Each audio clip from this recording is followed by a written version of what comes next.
Friends, आज की video में खुशामदीद। आज हम मौजूद हैं एक राय की फील्ड में।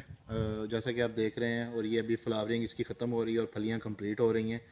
और इस टाइम पर जो सबसे मेजर इशू आने वाला है वो है तेले का, एफड का। तो एफड दरअसल आने की वजह जो है वो एक तो इस टाइम पर मौसम जो है एकदम सर्दी से हम गर्मी की तरफ जाते हैं, तो इस वजह से। और दूसरे नंबर पे जो हमारे ये बाद वाले जो पौधे होते हैं, जैसे कि आप ये देख रहे हैं पौधा, तो ये वाले जो हैं सबसे बड़ी वजह बनते हैं तेले का अटैक लेके आने की आपकी क्रॉप में। तो इस टाइम पर आपने जो देखना है, प्रॉपर विज़िट करना है अपनी फील्ड को। और उसके साथ साथ आपने अगर तेले को आपको नज़र आता है तो आपने दो चीज़ें करनी है, दो स्प्रे आप इसके ऊपर कर सकते हैं, एक अमीडा का और एक थायोमेथॉक्सम का।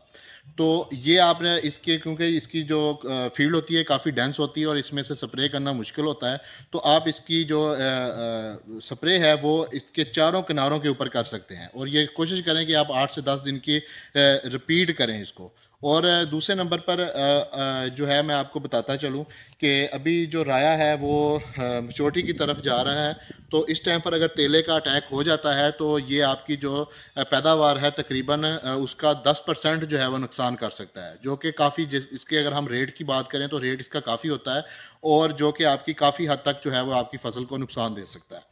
तो जैसा कि मैं आपको बता रहा हूँ कि इस टाइम पर मैं राय की फील्ड में मौजूद हूँ, और जहाँ पर जो है ये इंटर क्रॉप हुआ हुआ है राया उसके साथ शुगर केन के साथ। और शुगर केन के साथ या इंटर क्रॉप जब होता है राया, तो यहाँ पर जो मैक्सिमम चांस होता है एफड के आने का, क्योंकि जो आपका शुगर केन है वो नीचे से बिल्कुल ग्रीन होता है, वेजिटेटिव ग्रोथ वो कर रहा होता है। तो आपको जैसा कि पता है, जैसा कि मैं आपको बता रहा हूँ कि जो एफड है वो ज़्यादातर हरी जगह पर आता है, जो सब्ज़ चीज़ होती है उसके ऊपर आता है। तो इस टाइम पर गंदम भी जो है वो अपने गोब की हालत में दाखिल हो रही है, और राया जो है वो पकने की तरफ जो है वो जा रहा है। तो गंदम के ऊपर भी इस टाइम पर एफड जो है वो आना स्टार्ट हो जाता है बाज़ जगह के ऊपर, जैसा कि हमारे दरियाई बेल्ट है।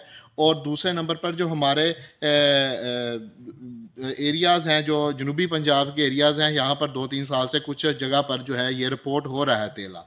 तो आपने कोशिश यही करनी है कि अपने जो राय की फील्ड है उसको सिक्योर रखना है, उसकी जो चारों किनारों के ऊपर जो है वो आपने स्प्रे करनी है, और अपनी फसल को जो है वो उसका मुआयना करना है डेली वेजेस के ऊपर। उसके अलावा अगर मैं बात करूं राय की फ़ी एकड़ पैदावार बढ़ाने की, तो इस टाइम पर आप क्या एप्लीकेशन करके राय की फ़ी एकड़ पैदावार बढ़ा सकते हैं, तो उसके लिए पोटाश जो है वो बुनियादी किरदार अदा करती है।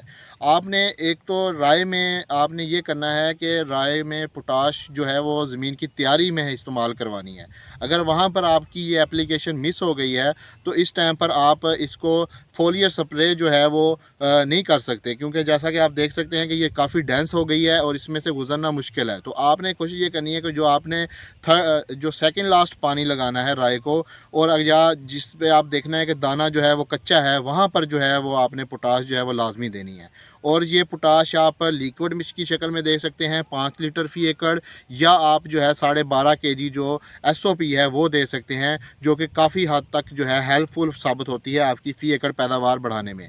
और जब जैसा कि आप देख रहे हैं कि जो राया है वो शुगर केन की फील्ड में लगा हुआ है, तो आप कोशिश ये करें कि आप शुगर केन का जो ख़र्चा है वो सारा वो इस फील्ड से आप निकाल लें। आप शुगर केन का ख़र्चा एडवांस में राय की शक्ल में निकाल के रख लें, और इस पर आप फिर जो आपने एप्लीकेशनें की हुई हैं राय के ऊपर वो इसको भी मैसर आएंगी। तो आपकी जो ये सितंबर काश्त का माद है, इसकी जो फ़ी एकड़ पैदावार है वो मज़ीद बढ़ सकती है।